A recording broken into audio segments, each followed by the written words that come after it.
In 1963, a 21-year-old physicist named Stephen Hawking was diagnosed with a rare neuromuscular disorder called Amyotrophic Lateral Sclerosis, or ALS.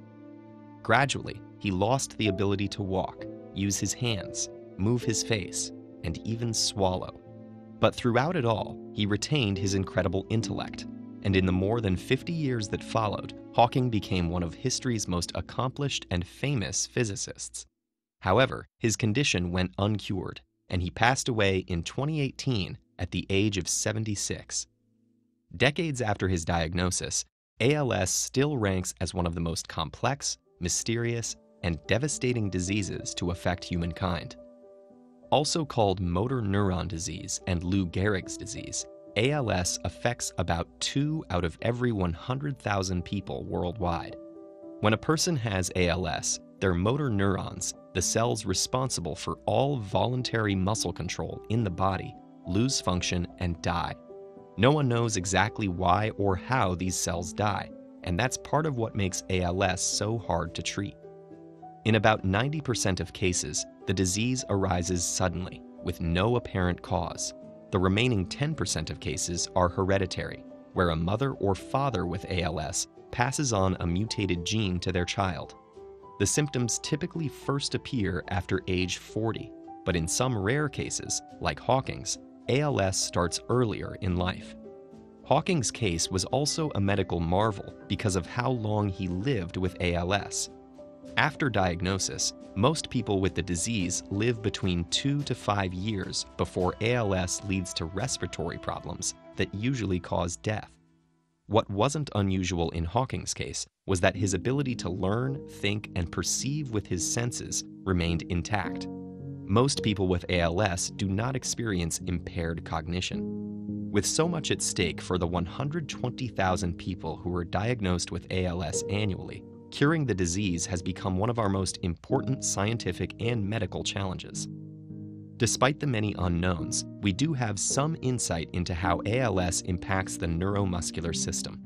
ALS affects 2 types of nerve cells called the upper and lower motor neurons. In a healthy body, the upper motor neurons, which sit in the brain's cortex, transmit messages from the brain to the lower motor neurons, situated in the spinal cord. Those neurons then transmit the message into muscle fibers, which contract or relax in response, resulting in motion. Every voluntary move we make occurs because of messages transmitted along this pathway. But when motor neurons degenerate in ALS, their ability to transfer messages is disrupted, and that vital signaling system is thrown into chaos. Without their regular cues, the muscles waste away. Precisely what makes the motor neurons degenerate is the prevailing mystery of ALS. In hereditary cases, parents pass genetic mutations onto their children. Even then, ALS involves multiple genes, with multiple possible impacts on motor neurons, making the precise triggers hard to pinpoint. When ALS arises sporadically, the list of possible causes grows. Toxins, viruses, lifestyle, or other environmental factors may all play roles. And because there are so many elements involved, there's currently no single test that can determine whether someone has ALS. Nevertheless, our hypotheses on the causes are developing. One prevailing idea is that certain proteins inside the motor neurons aren't folding correctly and are instead forming clumps. The misfolded proteins and clumps may spread from cell to cell. This could be clogging up normal cellular processes, like energy and protein production, which keep cells alive. We've also learned that along with motor neurons and muscle fibers, ALS could involve other cell types. ALS patients typically have inflammation in their brains and spinal cords.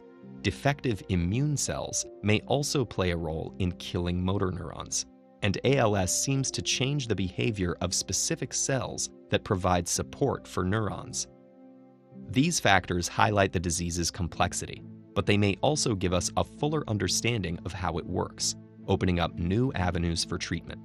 And while that may be gradual, we're making progress all the time.